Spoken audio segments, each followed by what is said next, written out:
Imagine this. Your friend comes up to you and says, "Yo man, if you give me $100 today, in a month and a half, I'll get you back with 150. No interest, just some time. No risk, no effort." Sounds sketchy, right? In 1920, thousands of people believed that this was real, and they lost everything. Welcome to Manhunt, where we do small deep dives on history's worst scumbags, and today, we'll take a look at Charles Ponzi, the man who didn't just run a scam, he created a blueprint for a formula that steals thousands, if not millions of dollars to this day. So Ponzi's idea started with something weirdly simple. International supply coupons. Basically, in the olden days, they offered prepaid postages that you can buy when you need to ship something abroad. One day he noticed that the prices aren't always consistent across border lines. You could buy them in one country and redeem them for more in another. A real concept, but the catch was the profit margins were tiny, like cents to dollars tiny, which even back then made this idea not so worth it. This was no way to make millions, so Ponzi thought of something different. Any schmuck can scale a business if they had the skill. What he needed to do was scale the lie. Okay, so here's the pitch. You invest $1,000 today, and in 45 days you get $1,500 back. What he doesn't tell you is that he's not investing your money, he's not doing the postages. You're getting back money that someone else invested.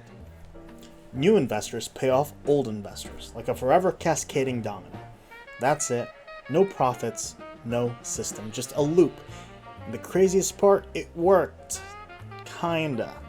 The big flaw straight off the bat was this idea only worked as long as new people kept on joining. It was, however, easy to believe. The early investors got paid off, and everyone got paid well. And that's what made it dangerous. People started to believe the lie. I mean, the results speak for themselves. When you see people getting rich with no effort and seemingly no risk, you stop asking the questions. Everyone wanted a slice of the pie. Friends told friends, family got together, and news spread like wildfire. If you want to get rich, talk to Charles Ponzi. At one point, Ponzi was taking in hundreds of thousands of dollars per day. And that's 1920s money. Today we're talking about millions. He was moving around in a single day. But he wasn't selling investments, he was selling certainty. When you guarantee something 100%, apart from death and taxes, something is eventually going to give. The math caught up. Journalists were finally starting to ask questions. They began to dig.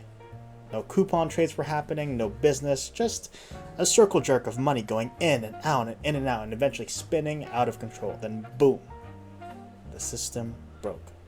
People wanted their money out, but Ponzi didn't have it. His idea needed a forever revolving door of victims, and when that ran out, the money ran out. Ponzi was arrested, and the people at the tail end of the scheme, they lost everything. We'd like to say that's how the story ended, a sad but definite ending, but when it comes to money, it's never that simple. Meet Bernie Madoff, a New York financier who saw Ponzi's scheme and decided he could work with that. He ran it similarly, but bigger, quieter, smarter. Instead of hype, he used reputation. Instead of crowds, he used exclusivity. The scheme targeted the richest in the world, and it lasted decades. And their investors eventually lost billions.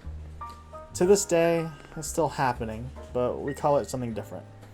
Rugging, crypto scams, fake funds, influencer investment opportunities. You can name it hundreds of different things, but the structure stays the same. You have to sell the lie. So next time, when someone promises guaranteed returns, do yourself a favor. Ask some questions. And most importantly, know where the money is coming from.